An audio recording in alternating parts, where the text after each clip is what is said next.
Hi guys, welcome back again. आप सभी का स्वागत है। और आज अपन लोग पढ़ने वाले हैं handling of sterilised instrument and equipment.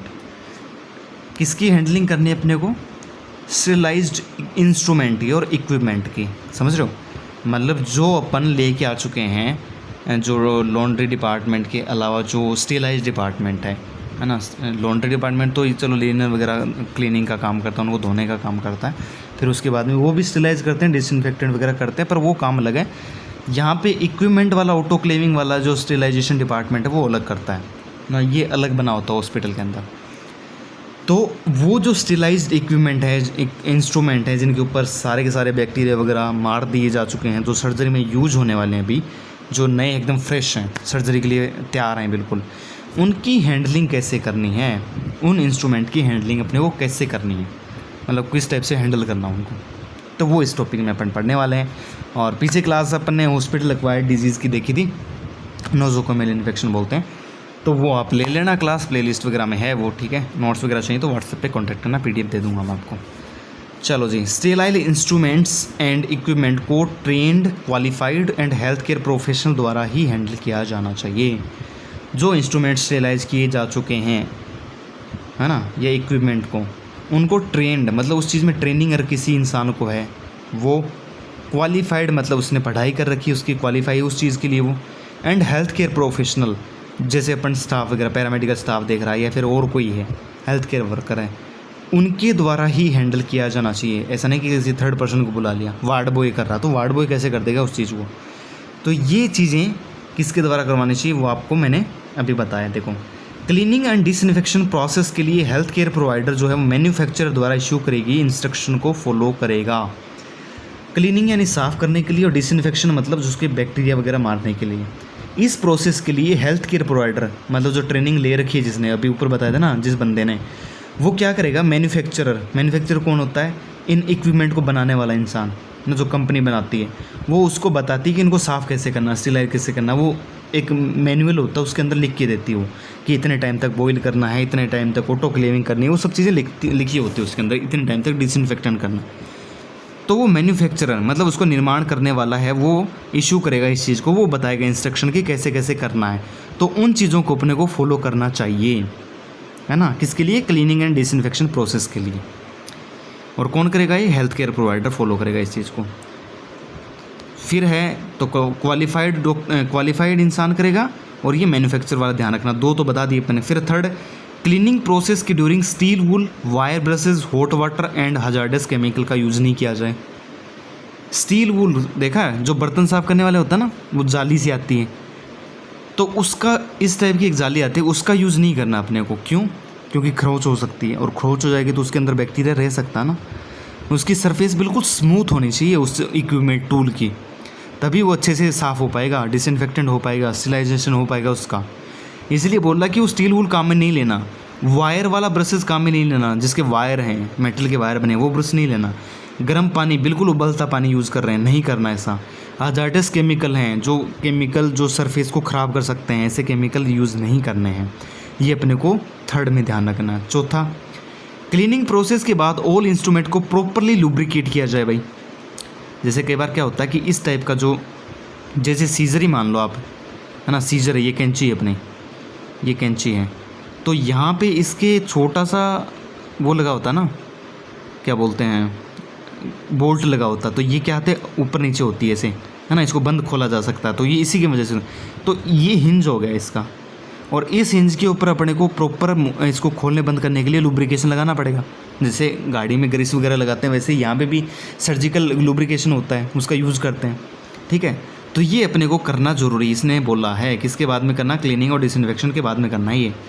Sterilisation process में ले जाने से प्रायर ऑल इक्विपमेंट को डिसइंफेक्टेंट किया जाए। भाई स्टेलाइजेशन सबसे थर्ड प्रोसेस होता है, क्लीनिंग होता है, दूसरा डिसइंफेक्शन होता है, तीसरा स्टेलाइजेशन होता है। तो स्टेलाइजेशन थर्ड प्रोसेस में ले जाने से पहले बोला कि सेकंड स्टेप करके आओ, मतलब डिसइंफेक्टेंट करके आओ, सीधी सी बात है।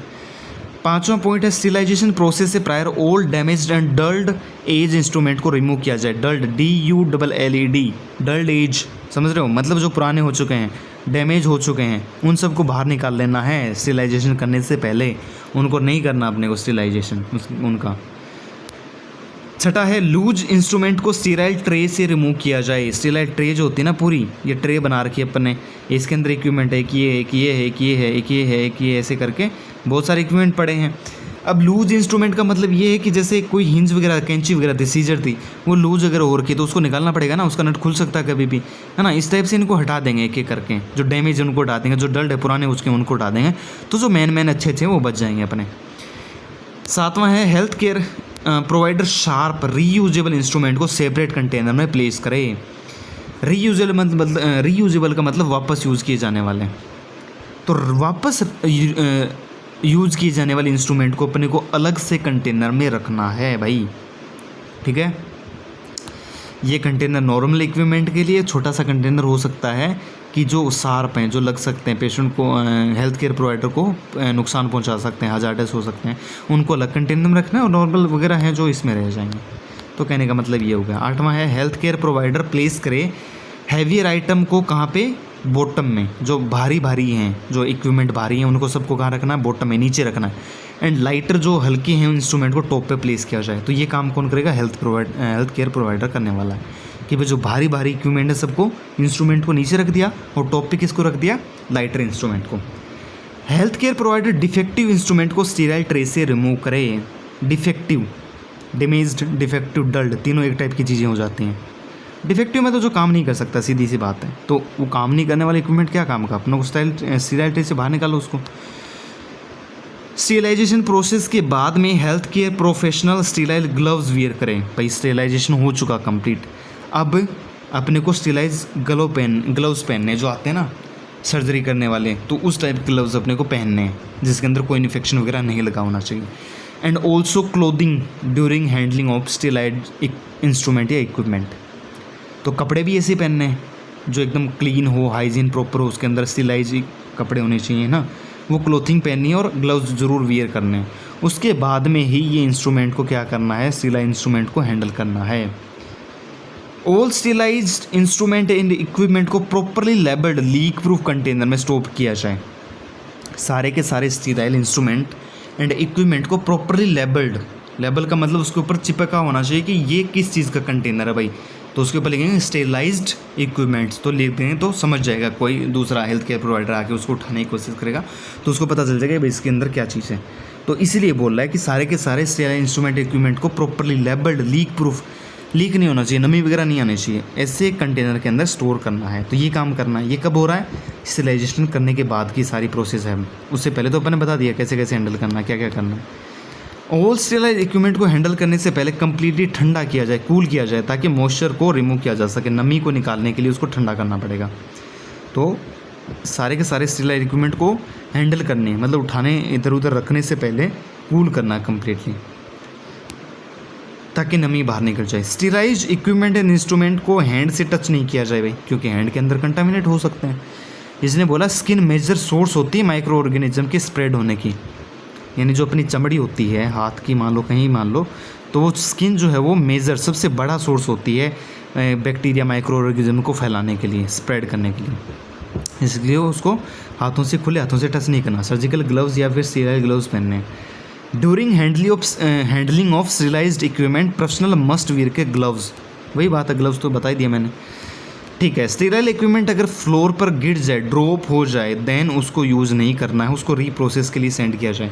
कई बार क्या होता है कि आपने अगर सर्जरी की वीडियो देखी हो, तो सर्जरी चल रही होती है, इंस्टाग्राम वगैरह पर रील आती है, तो वो बोलता है कि जैसे कोई नया ओटी टेक्नीशियन आया है ना, जो हेल्पर है, ओटी टेक्नीशियन होता है, DOTT वाले अपने, तो वो गया, तो उसको ट्रेनिंग थी नहीं, उसने जैसे ही पेशेंट के अपना जो फिजिशियन है जो सर्जरी करा, उसके हाथ से कोई इक्विपमेंट छूट गया, तो वो नया होगा, क्या करेगा, फटाफट उसको उठाने की कोशिश करेगा, उशारी मारेगा उधर कि इसको उठा के मैं दे देता हूँ, डॉक्टर के हाथ से गया, पर उसको उठा के देना नहीं है, वो ख़राब हो चुका है, अब फर्श के ऊपर गिर चुका है, मतलब गया वो, अब वापस उसको सिलाइज करके लेके आना पड़ेगा, डिपार्टमेंट में भेजना पड़ेगा। तो यही कहना चाह रहा है ये यहाँ पे।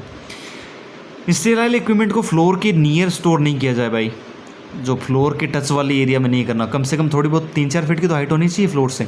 इंस्ट्रूमेंट को कार्ट और सेल्फ में स्टोर किया जाए, कार्ट्स में, मतलब छोटे छोटे कार्ट्स होते हैं, बने होते हैं, या फिर सेल्फ्स के अंदर स्टोर करना है ना। दराज नहीं होते अपने, मेज के अंदर, उस टाइप से बात कर रहा है, उस टाइप की सेल्स होते हैं। मिनिमम 8 से 10 inches from the floor, 18 inches from the ceiling और 2 इंचेस फ्रॉम द वॉल्स। समझो इस चीज़ को, 2 इंच फ्रॉम वॉल, दीवार के 2 इंच दूर, ऊपर सीलिंग से 18 इंच, अगर ऊपर स्टोर करें तो सीलिंग से 18 इंच की होनी चाहिए। और अपने को ऐसी जगह मिली है जहाँ पे अपना फ्लोर के पास स्टोर करना, तो कितना इंच होनी चाहिए वहाँ पे, 8 से 10 इंच होनी चाहिए मिनिमम। तो इतनी हाइट के ऊपर ये सेल्व और कार्ट बनानी है, उसके अंदर स्टोर करना है। नेक्स्ट है स्टीराइल इक्विपमेंट को डस्ट फ्री, जहाँ पे धूल नहीं होनी चाहिए, मॉइस्ट फ्री, नमी नहीं होनी चाहिए, पेस्ट फ्री एरिया, जहाँ पे ये कीटाणु वगैरह जो आते हैं अपने ये पेस्ट ये आते हैं ना, कॉकरोचेस वगैरह, ऐसी जगह नहीं होनी चाहिए, वहाँ पे स्टोर नहीं करना है। ह्यूमिडिटी 70% से ज़्यादा नहीं होनी चाहिए एंड टेम्परेचर भी ज़्यादा नहीं होना चाहिए उस जगह का। तो समझ लो इस चीज़ को। ये लास्ट था अपना और हो चुका है कंप्लीट टॉपिक। सिलाइज इक्विपमेंट को डस्ट फ्री, मॉइस्ट फ्री और पेस्ट फ्री एरिया में स्टोर करना है। ह्यूमिडिटी हो इतनी होनी चाहिए, 70% से कम होनी चाहिए, टेम्परेचर भी ज़्यादा नहीं होना चाहिए। तो ये था अपना पूरा टॉपिक भी, कैसे हैंडलिंग करनी है स्टीलाइज्ड इक्विपमेंट की और इंस्ट्रूमेंट की। अब उम्मीद करता हूँ आपको मैं कि ये टॉपिक आपको समझ आया होगा। बेसिक सी चीज़ें हैं सारी की सारी, एक बार पढ़ोगे 2 बार पढ़ोगे याद हो जाएंगे आराम से। नोट्स वगैरह बना के रिवीजन करते रहना, अच्छे से सब काम हो जाएगा। और कोई डाउट हो तो पूछ सकते हैं, बाकी चैनल को सब्सक्राइब करके रखिए, सपोर्ट करिए। मिलते हैं नेक्स्ट वीडियो में, बाय बाय, टेक केयर।